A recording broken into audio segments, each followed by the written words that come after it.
News blast national में और आपके साथ मैं हूं दीपा बाफिला। खबरों की तरफ आगे बढ़ते हैं। टोक्यो ओलंपिक का रंगारंग आगाज, खेल मंत्री अनुराग ठाकुर ने सभी खिलाड़ियों को बधाई दी। टोक्यो ओलंपिक का आगाज हो चुका है, रंगारंग आगाज हुआ। खेल मंत्री अनुराग ठाकुर ने सभी खिलाड़ियों को बधाई दी। मैरीकॉम मनप्रीत ने की भारतीय दल की अगुवाई। भारतीय दल में 20 खिलाड़ी और 6 अधिकारी शामिल रहे। मार्च पास्ट में 21वें नंबर पर भारत उतरा। पहली दफा बिना दर्शकों के ओलंपिक की ओपनिंग सेरेमनी हुई। पहली बार ऐसा हो रहा है इतिहास में जब बिना दर्शकों के ओलंपिक का आगाज हो रहा है। ओपनिंग सेरेमनी भी हुई क्योंकि कोविड है और पैंडेमिक के दौर में दर्शक नहीं है, सिर्फ खिलाड़ी ही हैं और इसका आगाज हुआ। आज का दिन बहुत महत्वपूर्ण है। आज से शुरुआत हो गई है टोक्यो ओलंपिक की और इसका रंगारंग आगाज भी हुआ। खेल मंत्री अनुराग ठाकुर ने सभी खिलाड़ियों को बधाई दी जो वहां पर हिंदुस्तान का डंका बजाने के लिए मौजूद हैं, जो हिंदुस्तान का परचम लहराने के लिए वहां पर मौजूद हैं। उन सभी खिलाड़ियों को बधाई दी है खेल मंत्री अनुराग ठाकुर ने और ये कहा कि अधिक से अधिक मेडल भारत की झोली में आए, यही कामना पूरा हिंदुस्तान कर रहा है और सभी खिलाड़ियों को शुभकामनाएं दी है, बधाई दी है खेल मंत्री अनुराग ठाकुर ने। मैरीकॉम मनप्रीत ने भारतीय दल की अगुवाई की। वहां से तस्वीरें सामने आई और वो फख्र वाली तस्वीरें हिंदुस्तान ने देखी। भारतीय दल में 20 खिलाड़ी और 6 अधिकारी शामिल रहे और मार्च पास्ट की तस्वीरें जो सामने आई उसमें भारत 21वें नंबर पर उतरा। पहली दफा बिना दर्शकों के ओलंपिक की ओपनिंग सेरेमनी हुई क्योंकि पहली बार पीएम ने भी वहां पर देखे तस्वीरें ये भी निकलकर सामने आई। पीएम मोदी ने भी जो ओपनिंग सेरेमनी वहां पर हुई टोक्यो ओलंपिक की उसको देखा। अब कोविड का दौर है इसलिए दर्शक नहीं हैं, सभी ऑनलाइन माध्यम से घर बैठकर इन तस्वीरों को देख रहे हैं और देश के प्रधानमंत्री नरेंद्र मोदी ने भी दीदार किया, ओपनिंग सेरेमनी को देखा। उसी वक्त की तस्वीरें आपके सामने हैं। जितने भी खिलाड़ी टोक्यो में इस वक्त मौजूद हैं सभी के लिए ये ओलंपिक बहुत महत्वपूर्ण है और हिंदुस्तान के लिहाज से भी उम्मीद यही की जा रही है, पूरा देश पूरा हिंदुस्तान यही उम्मीद कर रहा है कि ज़्यादा से ज़्यादा मेडल हिंदुस्तान की झोली में आए और जो खिलाड़ी वहाँ पर हैं उनकी भी पूरी कोशिश यही होगी। अब हिंदुस्तान का परचम वहाँ पर किस तरीके से लहराता है, आज से आगाज़ हुआ।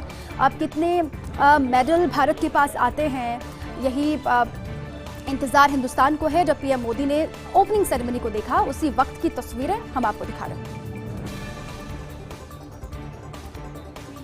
ब्राह्मण वोट बैंक पर बसपा की नजर है। बसपा महासचिव सतीश मिश्रा की हुंकार। बसपा ने अयोध्या से की ब्राह्मण सम्मेलन की शुरुआत। यूपी चुनाव के मद्देनजर सोशल इंजीनियरिंग पर फोकस है बसपा का, लगातार कोशिश है सोशल इंजीनियरिंग पर। अपने भाषण में सतीश मिश्रा बोले उत्तर प्रदेश में ब्राह्मणों के एनकाउंटर का मुद्दा उन्होंने उठाया और कहा कि ब्राह्मणों के एनकाउंटर का बदला लेने का समय अब आ गया है। यूपी का 13% ब्राह्मण और 23% दलित एक हो जाएगा तो हमारी सरकार बनने से कोई भी नहीं रोक पाएगा, ये साफ तौर से ललकारा है सत्तासीन पार्टी भारतीय जनता पार्टी को। बसपा के महासचिव सतीश मिश्रा की हुंकार है। उन्होंने साफ तौर से ये कहा कि अगर वहां पर ब्राह्मण दलितों के साथ मिलकर के बसपा को वोट देते हैं तो फिर किसी में ये हिमाकत नहीं है कि वहां पर बसपा की सरकार को आने से रोका जा सकता है। बसपा ने अयोध्या से ब्राह्मण सम्मेलन की शुरुआत की है और अब ये सम्मेलन अलग अलग हिस्सों में होंगे। शुरुआत अयोध्या से की, इसके पीछे भी कई सियासी मायने हैं चुनावी लिहाज से।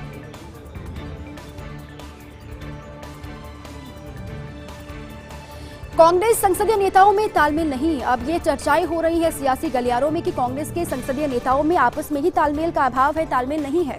संसद के मौजूदा सत्र में कांग्रेस के संसदीय नेताओं के बीच आपस में तालमेल नहीं, वो तस्वीरें कई बार सामने आई हैं। एक बार फिर से वो बहस शुरू हो गई है या फिर राजनीतिक जानकार है अपने अपने स्तर पर आकलन भी कर रहे हैं। कांग्रेस के शीर्ष नेताओं से लेकर अधिकतर संसदीय नेता ये मांग कर रहे हैं पेगासस जासूसी के मामले की जांच के लिए संयुक्त संसदीय समिति बनाने की मांग हो रही है। वहीं दूसरी ओर कांग्रेस के सांसद शशि थरूर ने अलापा अलग ही राग। उन्होंने कहा कि सूचना और प्रौद्योगिकी मंत्रालय की संसदीय समिति के हैं अध्यक्ष और इस नाते इस पूरे मामले को वो संसदीय समिति की बैठक में निपटाएंगे। थरूर ने 28 जुलाई को कमेटी की बुलाई है बैठक भी और एक तरफ दोनों सदनों के नेता और पार्टी के दूसरे बड़े नेता लगातार मांग कर रहे हैं मामले की संयुक्त संसदीय समिति से जांच कराने की मांग हो रही है। वहीं दूसरी तरफ थरूर ऐसी जांच को खारिज कर रहे हैं। इसीलिए हम कह रहे हैं कि जो संसदीय नेता हैं उनमें क्या आपसी तालमेल का अभाव है, आपस में तालमेल नहीं है। कुछ नेता कुछ और कहते हैं, थरूर को आप सुनते हैं तो वो कुछ और कहते हैं। इसके बाद अब सियासी गलियारों में चर्चाएं शुरू हो गई।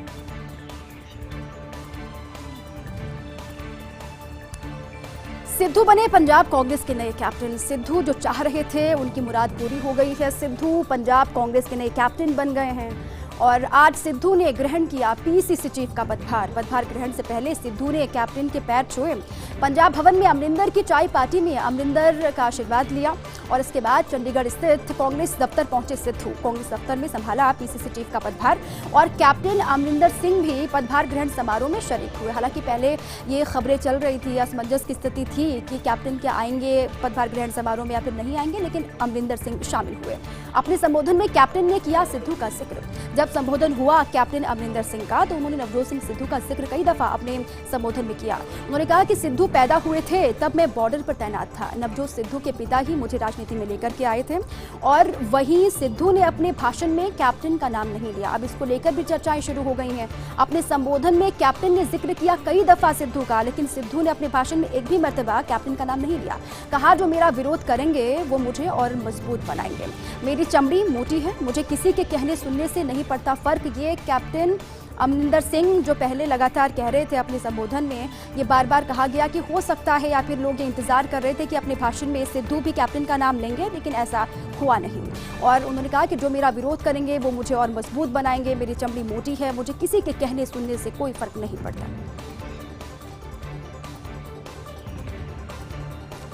पंजाब में करवट लेती कांग्रेस की राजनीति और रणनीति। पंजाब में लगातार जो सियासी घटनाक्रम है वो पिछले कई दिनों से बदल रहे हैं, इसलिए हम कह रहे हैं कि पंजाब में करवट लेती कांग्रेस की राजनीति और रणनीति। कैप्टन अमरिंदर सिंह और नवजोत सिंह सिद्धू में सुलह हो गई है। द वीक का आकलन है चुनाव के बाद बदल जाएगी तस्वीर। अब ये कहा जा रहा है कि सुलह तो हो गई है, लेकिन बाहरी तौर पर ये सुलह की तस्वीर दिखाने की कोशिश है। द वीक का आकलन ये है कि चुनाव के बाद 2022 में आगामी विधानसभा चुनाव होने हैं पंजाब के, और द वीक का आकलन ये कहता है कि चुनाव के बाद में तस्वीर जो है पंजाब की जो अभी दिखाई दे रही है वो बदल जाएगी। मुख्यमंत्री कैप्टन अमरिंदर सिंह के नेतृत्व में विधानसभा चुनाव और सिद्धू की प्रदेश कांग्रेस अध्यक्ष पर नियुक्ति से साफ संकेत इससे मिले हैं।